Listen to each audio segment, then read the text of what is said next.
Let's do a quick site tour. Now, the very first thing I would recommend doing is bookmarking this web page. You can do it on your computer or your phone now. This is our homepage. When you log in, you'll be brought to this page. And when you scroll down, you can see the links to each unit as well as the Year 7 overview. We recommend starting with the Year 7 overview, which maps out the entire school year to show you how all of the lessons and units fit together. Click the Explore button on each unit to access the lessons. On each unit page, you can scroll down to find more information about the unit, and we recommend just clicking the button to get started. This will bring you to the course player. This is set up like a professional learning course for you, the teacher, except instead of high-level advice, it's filled with actual practical teaching resources. The course player is all teacher-facing. There are no student-facing resources except for the workbook, which you can print out to use with students. Students do not have any logins. In the course player, each unit starts with a short video overview of what the unit is all about. Also click on the unit guide, which is a written document that gives you a short overview of the entire unit and all of the lessons. You can browse documents in the course player, or you can click on the printer icon at the top of the page to print them out.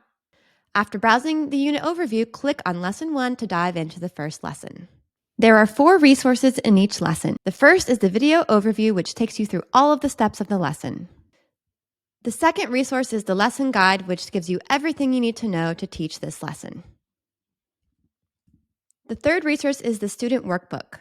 Every lesson has a student workbook that has been formatted specifically for the use of students. We recommend printing the entire unit workbook at the beginning of each unit to minimize daily printing, but you can also print it lesson by lesson. The final resource in each lesson is the classroom slides. When you click on the classroom slides in the course player, you'll be brought to a PDF version of the slides which you can browse through.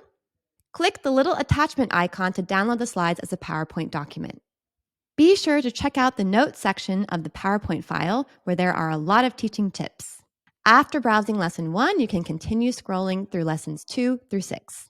At the end of the course player, you'll see a link to Assessment, which has a video overview, as well as an assessment guide, which gives you some ideas about how to approach assessment with your students at the end of the unit.